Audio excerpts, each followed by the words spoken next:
Telugu 9 season 4వ వారానికి వచ్చేసింది. 4వ వారం బిగ్ బాస్ 9 తెలుగు కెప్టెన్సీ కోసం కంటెస్టెంట్స్ మధ్య పోటీ జరుగుతుంది. కెప్టెన్సీ కంటెండర్స్గా గెలిచేందుకు పవర్ కార్డ్ సంపాదించే గేమ్ ఆడిస్తున్నాడు బిగ్ బాస్. దీంట్లో నీటి ఏనుగు ఉన్న బొమ్మ నోటిలో పైనుంచి పడిన బాల్స్ను తీసుకొచ్చి వేయాలి. బ్లూ, రెడ్, గ్రీన్ 3 టీమ్స్గా కంటెస్టెంట్స్ ఆడుతున్నారు. అయితే ఈ గేమ్ ఆడే క్రమంలో తన నడుము ఎవరో గిల్లారని, అది ఎవరో తెలుసా అని సంచాలక్గా ఉన్న బన్నీని ఇమాన్యుయల్ అడిగాడు. సంచాలక్ గేమ్లో ఎవరో నా నడుము గిల్లారు, అది ఎవరో మీరు చెప్పాలి. నా నడుము అంత బాగున్నంత మాత్రాన గేమ్ అడ్డు పెట్టుకుని ఇది పర్సనల్ అబ్యూస్లా అని ఫీల్ అవుతూ అని ఇమాన్యుయల్ కామెడీ చేశాడు. దానికంతా నవ్వారు. పోనీ ఎవరు గిల్లారో నీకు డౌట్ ఉందా అని భరణి అడిగాడు. నాకు క్లారిటీ ఉంది, కన్నేసి కావాలని చేసింది ఇదంతా అని ఇమాన్యుయల్ అన్నాడు.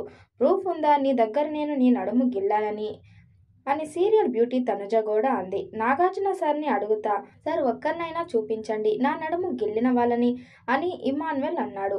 భరణి ఈ రౌండ్లో ఎవరు గెలిచారు అని బిగ్ బాస్ అడిగాడు. బెనిఫిట్ అవుట్ డౌట్ కింద ఆ పాయింట్ను నేను బ్లూ టీంకి ఇస్తున్నానని భరణి చెప్పాడు.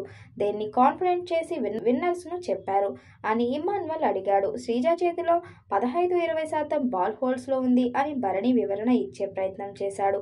చేతిలో పట్టుకోవడం కంటే ముట్టుకొని ఉంటే అయిపోద్దా అని ఇమాన్యుయల్ వాగ్వాదానికి దిగాడు. నాకు న్యాయం అనిపించింది నేను చేశా అని సీరియల్ నటుడు భరణి తెలిపాడు.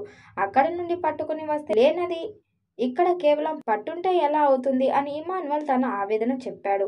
ఇది నా ఫైనల్ కాల్ అని భరణి కూల్గా తెగేసి చెప్పాడు. తర్వాత సంజన, రీతు చౌదరి మధ్య వాగ్వాదం జరిగింది. మా స్ట్రాటజీస్ మాకుంటాయని, సంజన అంటే కేవలం మీ ఒకరికి మాత్రమే ఉంటుందని రీతు చౌదరి అంది. తర్వాత సుమన్ శెట్టి హిప్పో బొమ్మకు గుద్దుకున్నానని, దాని నోట్లోకి వెళ్ళిపోయానని చెప్పాడు.